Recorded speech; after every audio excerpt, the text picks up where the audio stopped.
Hi అండి.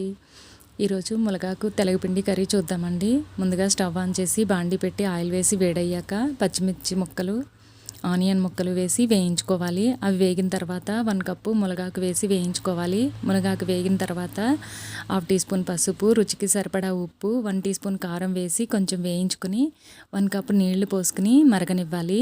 మూత పెట్టి మరిగించుకోవాలి.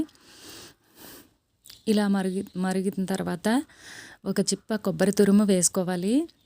కొబ్బరి తురుము వేసి కలుపుకొని ఇప్పుడు 1 కప్పు తెలగపిండి వేసి మూత పెట్టి ఉడకనివ్వాలి.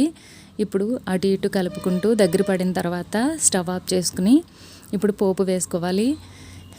ఇప్పుడు ఒక గిన్నె పెట్టుకుని ఆయిల్ వేసి వెల్లుల్లి రెబ్బలు, పోపు దినుసులు, ఎండుమిర్చి, కరివేపాకు, ఇంగువ వేసుకుని పోపు వేగిన తర్వాత మనం ఉడికించి ఉంచుకున్న తెలగపిండి కర్రీలో వేసి కలుపుకోవాలి.